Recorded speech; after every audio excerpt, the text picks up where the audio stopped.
안녕하십니까.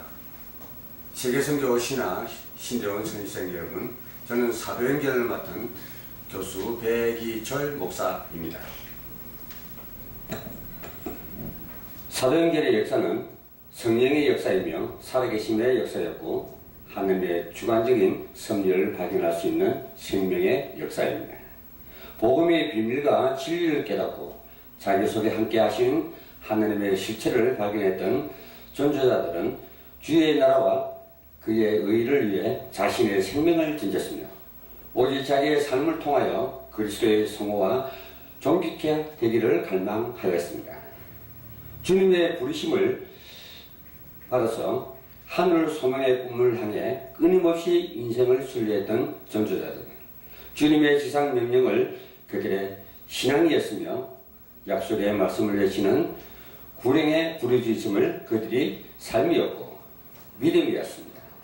그러므로 사도행전의 부르심은 작전된 용어를 초청하는 거룩한 초청이었고, 전도자의 여정은 생명에 붙여넣는 거룩한 여정이었으며 주님의 섭리는 진실하고 세밀하였습니다.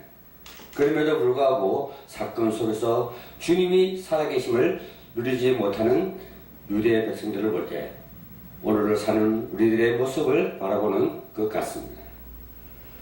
본서를, 성경 본문을 하나님의 계획과 목적에 따라 기록 강야 안으로 본 강야안을 통해 택한 백성을 향한 하나님의 원대한 구원 계획을 깨달아 시대를 일구는 신학도가 되기를 바라며 주님의 부르심을 이루는 의미 있는 나치판이 되기를 바랍니다. 끝으로 본서를 통해 하나님의 구원 역사를 다시 한번 이해하며 이 나라와 이 민족을 향한 하나님의 소원과 목적을 올바르고 지키하고 주님의 계획에 우리의 방향을 맞추고 주님의 계획이 우리의 비전이 될 수 있도록 성숙한 비밀을 누리는 승리자가 되길 바랍니다. 사도행전 서론입니다. 사도행전 1장 1절에서 11절의 말씀을 가지고 강의를 하도록 하겠습니다. 사도행전은 이 시대를 사는 우리들에게 삶의 방향을 일러주는 말씀입니다. 특히 하나님의 역사, 응답, 인도, 만남의 축복, 전도와 선교도 우리들의 삶의 방향을 바로잡는 계기가 되기를 바랍니다. 그럼 제목에 대하여 말씀드리겠습니다. 사도행전은 사도들의 행적입니다. 다른 말로 하면 사도들의 활동기라고 할 수 있습니다. 그러나 12사도의 행적을 기록한 것은 아닙니다. 베드로와 바울의 중심의 행적이었습니다. 우리의 행적이 바로 사도들의 행적이 되어야 할 것입니다. 이게 그리스도인의 삶입니다. 그러면 저자는 누구인가?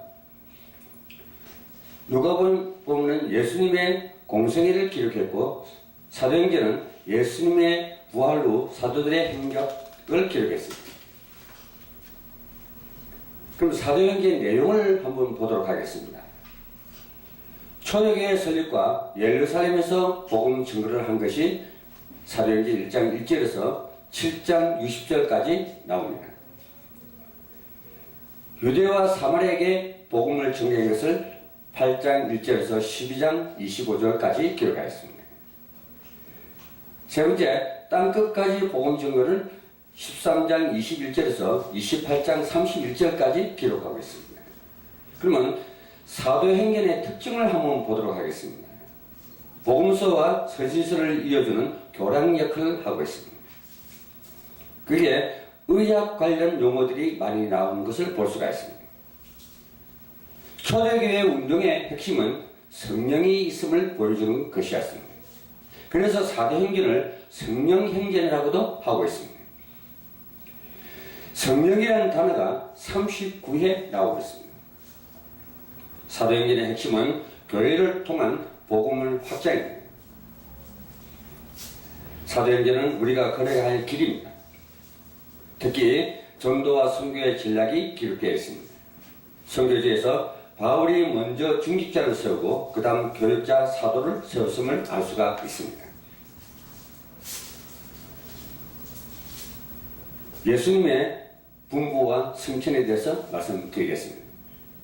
사도는 헬라어로 아도스톨로스라고 합니다.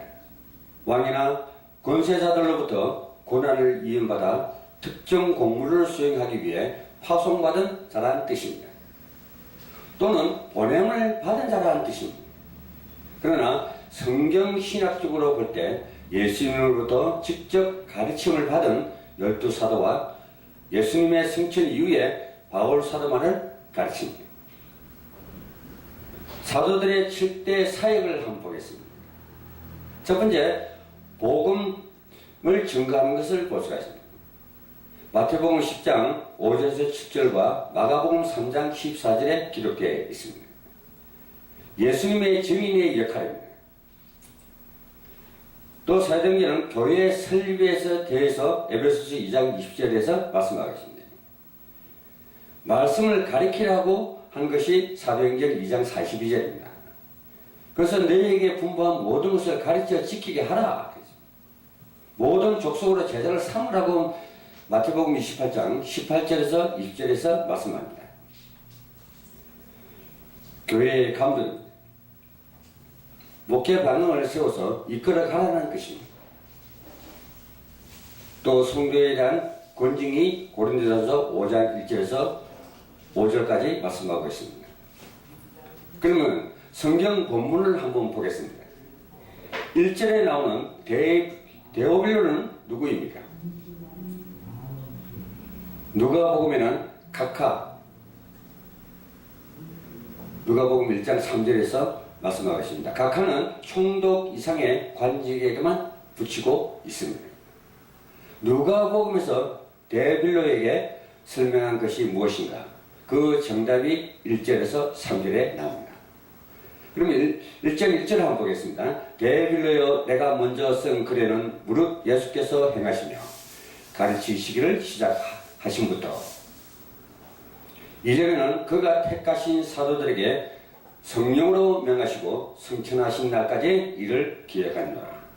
3절에는 그가 고난받으신 후에 또한 그들에게 확실한 많은 증거로 친히 살아계심을 나타내사 40일 동안 그들에게 보이시며 하늘나라의 일을 말씀하니라. 이 부활이 확실한 많은 증거들을 남겼습니다.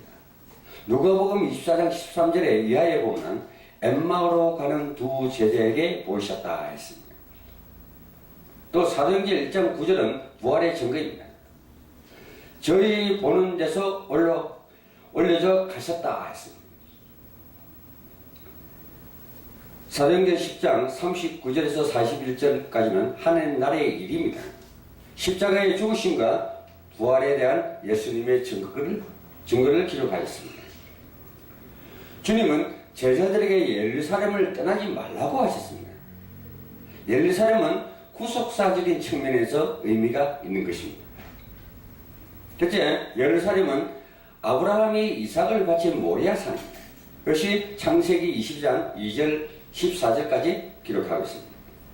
예루살렘은 다윗이 아리오나 타작마당에서 제단을 쌓은 곳입니다. 이것이 사무엘하 24장 25절에서 기록하고 있습니다.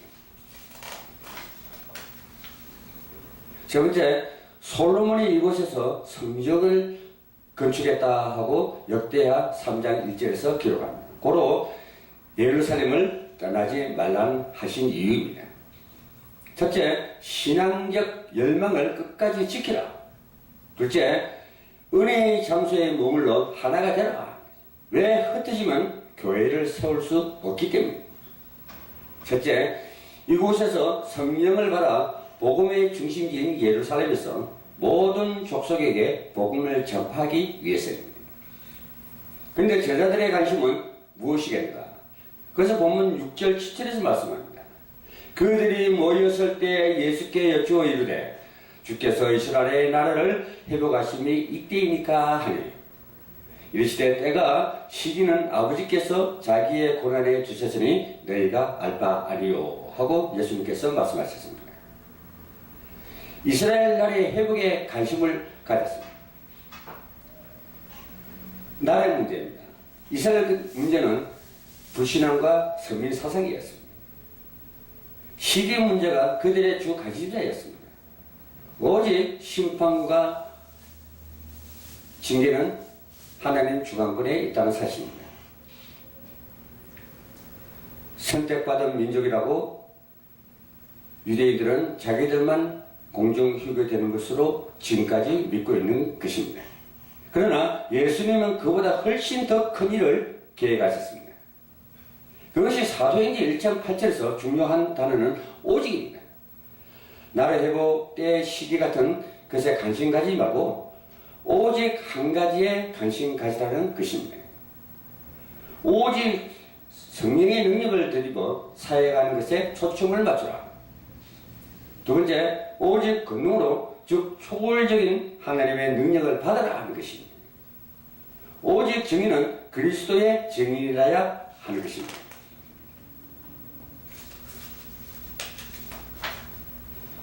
증인이란 말은 순교자라는 의미가 있습니다. 주님은 왜 내 증인이 되라고 하지 않고 내 증인이 되리라고 하셨습니까?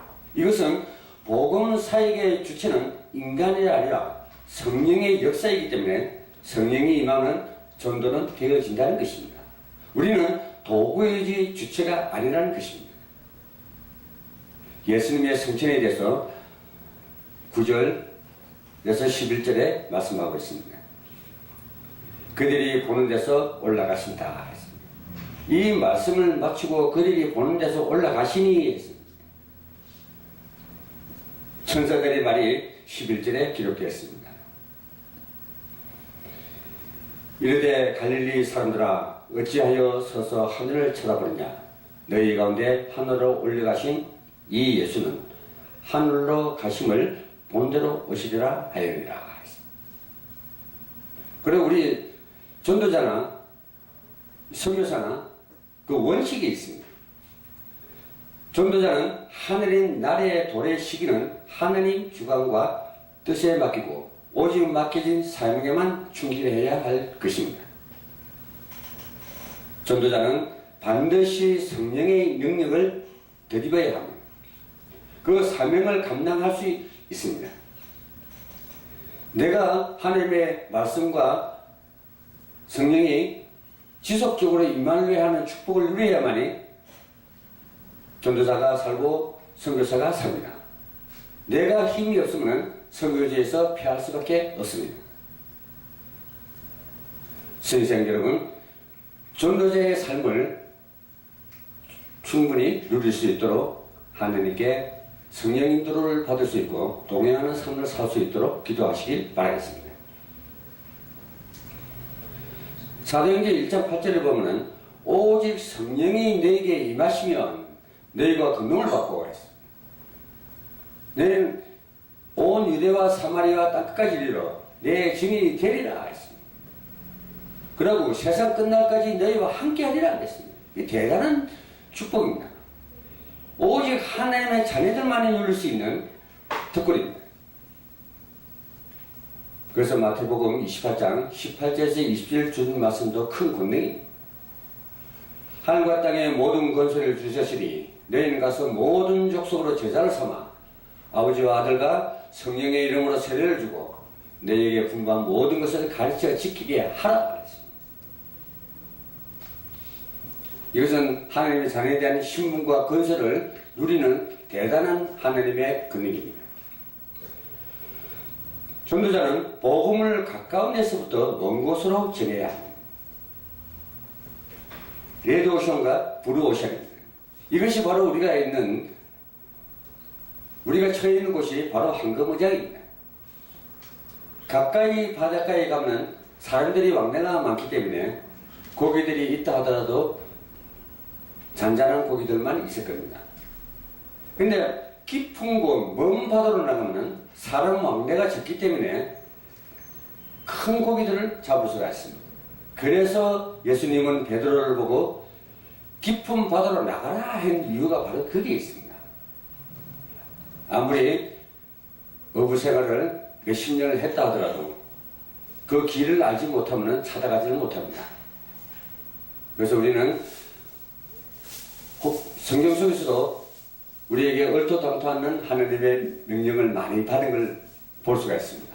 그러나 하나님은 절대 실패자의 길로 들어가라고 명령을 하시는 것은 아닙니다. 그만큼 절대적으로 책임질 수 있는 분이기 때문에 그렇게 명령을 하는 것입니다. 아브라함을 보십시오.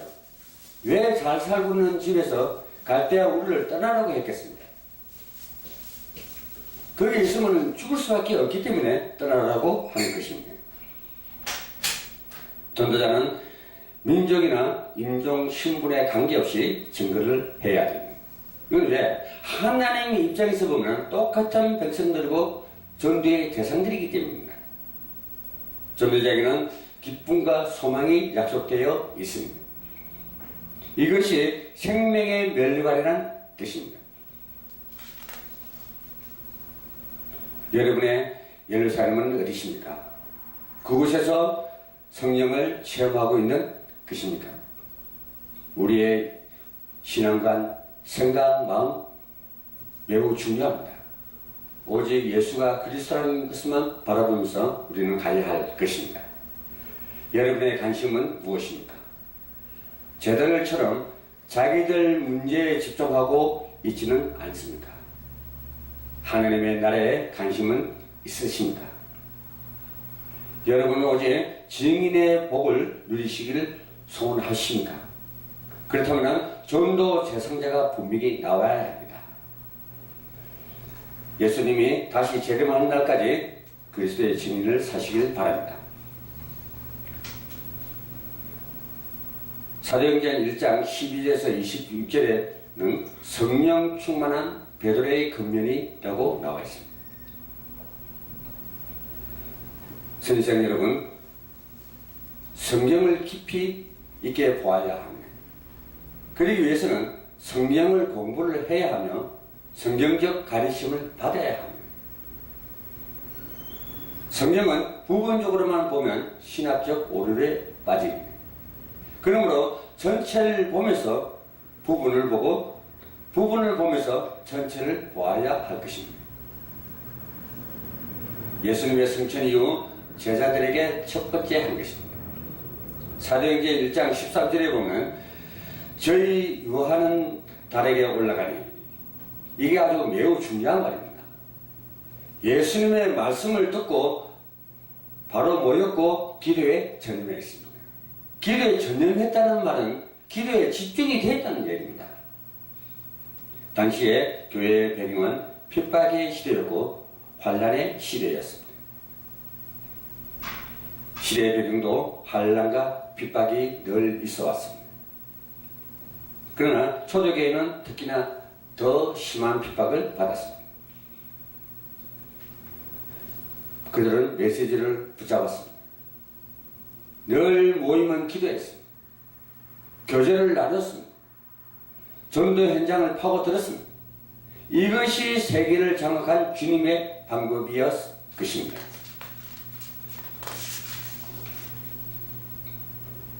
그들이 달에게 올라간 것이 무엇입니까? 사도행전 1장 14절에 마음을 같이하여 오로지 기도에 힘쓰더라 했습니다. 예수님의 모친 마리아는 성경에서의 마지막 언급, 그러나 숭배의 대상으로 나온 것이 아니라 기도하는 자로 나왔습니다. 카톨릭에서는 성모 마리아라고 하는데 이거 숭배의 대상이 아닙니다. 사도행전 1장 14절에 예수님의 아우들도 나오는데 이들은 예수님의 공생의 기간에는 믿지 않았습니다. 그럼 사도행전 1장 14절을 한번 보겠습니다. 여자들과 예수의 어머니 마리아와 예수의 아들과 더불어 마음을 같이하여 오로지 기도에 힘쓰더라 했습니다. 요한복음 7장 5절을 한번 보겠습니다. 이는 그 형제들까지도 예수를 믿지 아니함이라. 그러다가 예수님이 부활 이후에 적극적으로 복음을 전파하는 것을 볼 수가 있습니다. 성경을 통해서 창세기 3장 15절에 여인의 후손으로 보내라 그랬습니다. 메시아를 보내겠다. 신약에서는 그리스도를 보내겠다. 근데 저희들이 그것을 믿지를 않았습니다. 만약에 그리스도로 하는 것을 확실히 믿었다면 적극적으로 옆에 붙어서 주님이 하시는 말씀을 잘 경청했을 것입니다. 마태복음 13장 55절에 마가복음 6장 3절에 예수님 동생들의 이름을 아는가? 마태복음 14장 55절에 보면 이는 목수의 아들이 아니냐? 그 어머니는 마리아, 그 형제는 야고보, 요셉, 시몬, 유다라 하지 않느냐? 야고보는 야고보서 저자이고 요셉, 시몬, 유다서 저자이고 그들이 달에게 올라가 마음을 같이하여 오직 기도에 힘쓰더라 했습니다. 우리도 이런 상태로 돌아가야 할 것입니다. 혹시 선생 여러분 마음을 다해서 언약대로 기도가 잘 안 되셨다면 지금 다시 전환시키길 부탁드리겠습니다. 이게 초대교회의 성장의 원동력이었습니다. 구원받은 성도들이 제일 잘해야 할 것은 기도에 힘쓰리라 이것입니다. 전쟁 중에 최고의 전쟁은 기도 전쟁입니다. 우리는 시간과의 전쟁입니다. 그래서 기도의 정의 세 가지를 말씀드리도록 하겠습니다. 첫째, 무릎 기도. 기도는 입으로 하는 것이 아니라 몸으로 하는 것입니다. 둘째, 정시 기도입니다. 기도는 제목을 따라 하는 것이 아니라 시간을 따라 하는 것입니다. 셋째, 순종의 기도입니다. 기도는 나의 필요에 의해서 하는 것이 아니라 주님의 명령입니다. 복음을 누리는 최고의 방법은 기도입니다. 그래서 성령 충만한 베드로의 근면을 사도행전 1장 15절 이하에서 말씀하고 있습니다. 마가 다락방에 모인 수가 몇 명입니까? 그럼 예수님의 부활을 목격한 사람은 몇 명인가? 사도행전 1장 15절과 고린도전서 15장 6절을 한번 보도록 하겠습니다. 사도행전 1장 15절은 모인 무리의 수가 약 120명이 되더라 했습니다. 고린도전서 15장 6절에서는 그 후에 500여 형제에게 일시에 보이셨나니 그 중에 지금까지 대다수는 살아있고 어떤 사람들은 잠들었으며 모든 성경은 하나님께서 사람에게 약속한 언약의 성취. 이사야 선지자는 예수님이 오시기 전 약 800년경에 장차 메시아이신 예수님의 고난과 죽으심을 환상으로 보고 눈물로 예언한 말씀이 800년 후에 그대로 성취된 것입니다. 베드로 설교의 서론은 구약의 예언이 성취됨을 말하고 있습니다. 그러면 본문 16절을 한번 보겠습니다. 성령이 다윗의 입을 통하여 예수 잡은 자들의 길잡이가 된 유다를 가리켜 미리 말씀하신 성경이 응하였으니 마땅하도다. 이것은 예언된 사건인데 성취된 사건이 되었음을 말하고 있습니다.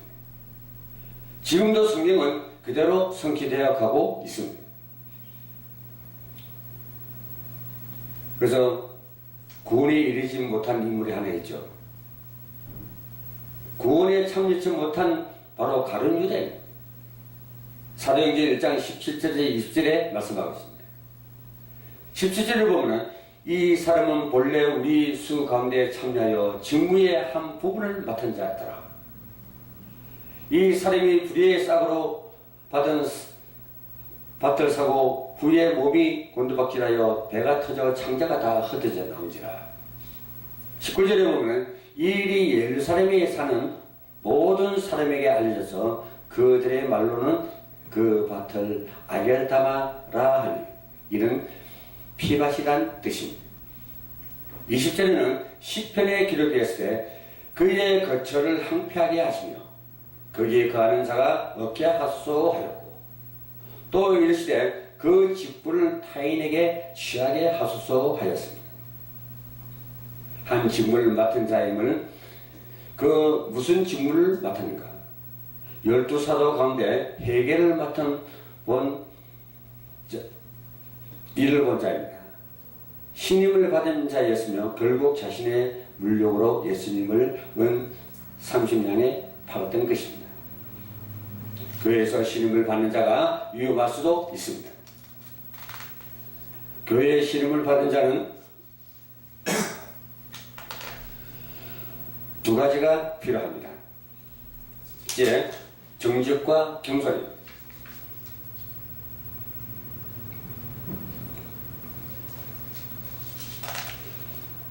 불의의 삭수로 밭을 산 자입니다. 구원받지 못한 자입니다. 성경의 예언을 믿지 않는 자들입니다. 사도의 수를 취합니다. 항상 같이 다니던 자 예수님을 본 자입니다. 예수님의 가르침을 받은 자입니다. 왜 이런 사람이 있어야 하는가? 사도들의 사명은 예수님의 죽으심과 부활 그리고 승천하신 일까지 자세히 알고 전하는 자라야 하기 때문입니다. 주님의 부활을 본 자입니다. 예수님은 막달라 마리아에게 나타나 보이셨습니다. 여자여 어찌하여 울며 누구를 찾냐고 요한복음 20장 15절에서 말하고 있습니다. 막달라 마리아가 가서 제자들에게 내가 주를 보았노라고 요한복음 20장 18절에서 말씀하십니다. 예수님은 제자들에게 나타나 보이셨습니다. 너희에게 평강이 있을지어다. 아버지께서 나를 보내신 같이 나도 너희를 보내라. 그리고 성령을 받으라고 요한복음 20장 22절에서 말씀하셨습니다. 예수님은 도마에게 나타나 보이셨습니다. 너는 나를 본 거로 믿느냐? 보지 못한 믿는 자는 복이도다. 도마의 고백입니다. 나의 주시여 나의 하나님이시여 라고 요한복음 20장 28절에서 고백하고 있습니다. 마띠아가 11사도의 수에 가입하게 됩니다. 그것도 기도 후에 결정을 합니다. 24절에 보면 저희가 기도하여 자신들의 결정이 아니라, 그러니까 저희가 기도하여 하는 것은 내가 결정해서 한 것이 아니라는 뜻입니다. 사도들을 뽑는 방법은 제비뽑기였습니다.